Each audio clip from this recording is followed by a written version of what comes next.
Yo, let me put you on to something, man. Nolan Wells case is too many inconsistencies. When there's too many inconsistencies, you are headed to the interrogation room. Especially when you got multiple people that tell a story and the stories are inconsistent one to another. That's just law. That's law. Imagine, okay, you're going to put it in perspective. Two criminals, right, tell two different stories, and the stories ain't adding up. You think they're going to let them go home? You think they're going to let them go home? No. The stories are inconsistent. You're going to the interrogation room. You're going to get questioned. They're going to get to the bottom of it. That's just the way it goes. State to state, city to city, county to county, neighborhood to neighborhood. 2 stories, 3 stories, 4 stories. When they're inconsistent, you go to the interrogation room. Now, to point out some facts, Nolan was found unalived on Horn Island. His friend Warren stated, last time I seen Nolan, he was with that Katie girl, right? Katie stated, last time I seen Nolan, he said he was getting back on the boat with his buddies. Those are 2 inconsistent statements. 2. Now we're going to get into the lies. Nolan was found unalive on Horn Island. His buddy, his friend, so-called brother stated, last time I seen him, he was with that Katie girl. And then the next sentence was, oh, my boat started taking on water, or my buddy's boat started taking on water. The bilge pump wasn't working, and my buddy started calling out to Nolan saying, hey, Nolan, get the F on the boat. I thought the last time you saw him was with the Katie girl. Come on, man. The stories ain't adding up. The lies are continuing. And we as humans, people who are in the street, hustlers, gamblers, busters, whoever, they know that you're lying. Everybody know you're lying.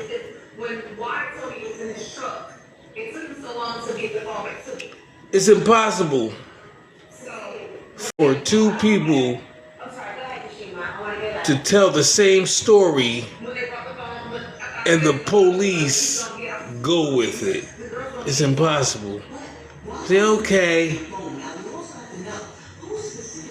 how is the police going with the stories? Why aren't they down at the interrogation room?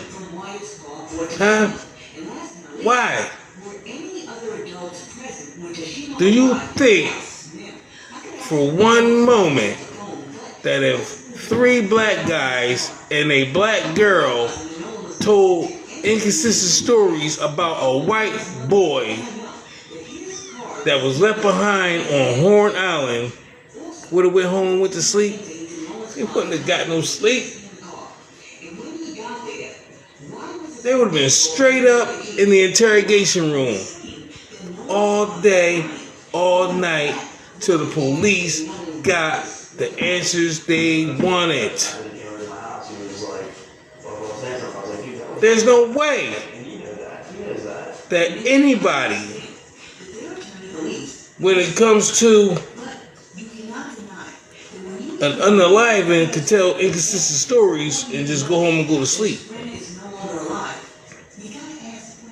Huh? What about the tow call? Oh, now you want to erase that? You want to forget about that? We don't give a daggone dog ear about the tow call. Because the stories and the interviews are inconsistent and you're contradicting yourself one line after another, one line after another. You have inconsistent, you have contradicting stories. Say, hey, last time I seen Nolan, he was with that Katie girl. Oh, my bilge pump on my buddy's boat wasn't working and the boat started taking on water. And my buddy, he said, hey, Nolan, come on, get the F on the boat. Yeah, right. Then, your next line was, you ain't seen him. How do you go somewhere with somebody? What do you mean he just rolled with you? The way you telling the story, Mr. Warren, is that Nolan just rolled with you on a boat, went to the island, and just left you alone. You haven't seen him all day. It's a lie. It's a lie. And that's what people are getting tired of, all the inconsistencies, all the lies.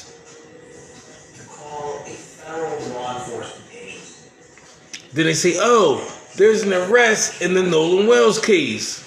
There wasn't no arrest in the Nolan Wells case.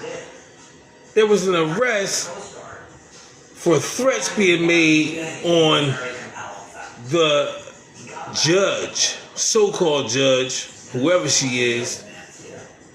Try to clean up the story, like, oh, we made an arrest. You ain't making an arrest. And I believe deep down in my mother's soul that arrest is fake.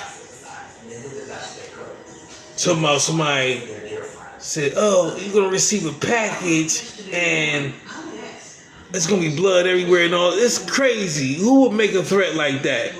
That was probably some kind of migrant or an illegal that they arrest and just placed charges on them or just made a statement. That's fake. What about the threats that was made to Nolan Wells' mom, his dad, Benjamin Crump, Al Sharpton? Huh? Has any arrest been made for those threats? You guys kill me. Oh, there was an arrest made in the Nolan Wells case. Lies. The news lie. Everybody lie.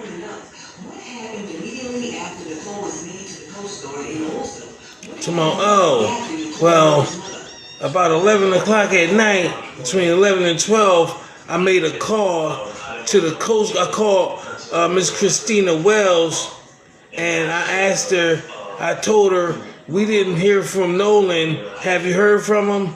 Don't worry. I'm going to call the Coast Guard. Wait a minute. Hold up. Pump your brakes. Why are you calling the Coast Guard?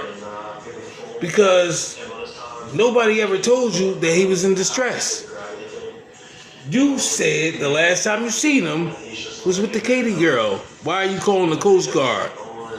Between 11 and 12 at night. Why? That don't make sense. Why would you even think that something bad happened to him? Why would you call the Coast Guard? It don't make sense. Then you deleted the messages and photos off his phone. Why'd you do that? Why? Why? See, one thing you gotta understand is you got a lot of criminals out here. I'm one of them. I have a criminal record. I went to jail. I studied in the law library.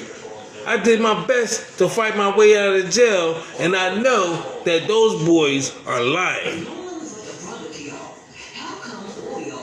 There's no reason for the inconsistencies. There's no reason for the interviews. There's no reason to go back to visit the island to do your own investigation. The police should have had y'all ass in handcuffs in interrogation rooms, separate interrogation rooms, to find out what happened to Nolan Wells. You're inconsistent. Every last one of them, down to the parents, the friends, the sisters, all that shit.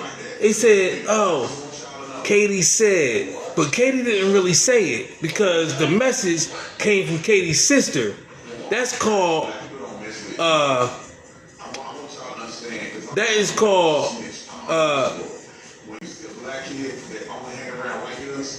if you're listening to me, hearsay. Anytime somebody give a statement and it's brought to you by a third party, that's considered hearsay. That is definitely probable cause to go and arrest or bring them into the interrogation room. Hearsay. Oh, Katie said, but Katie really didn't say anything. It was Katie's sister, Warren. He didn't say anything. His mother said it. His stepmother, the judge. That's called hearsay. We can't go off what somebody else said, the other person said. We don't do that in America. That's hearsay, and hearsay is not admissible in court. Say, oh, Warren said blah, blah, blah, blah, blah, but the message came through the mom, the stepmom. She vouched for what he said. You can't have no vouchers. We're not going off vouchers. We're not going off vouchers. Oh, you gonna vouch for him? You implicated yourself. You're going to jail too.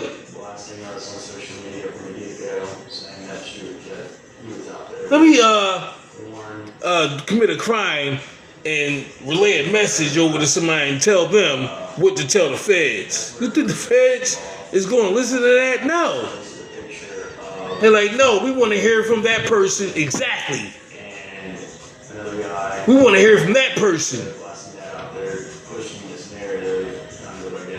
Like, move out the way. Where they at? Bring them the fuck out. Going live on these motherfuckers, man. Fucking motherfuckers got all kinds of inconsistent lies. The people that's doing interviews for the Nolan Wells case, lying and covering up stuff. We want answers. And I'm gonna come back to y'all live. I'm gonna come back and we're gonna figure this shit out. And I'm gonna end this right here.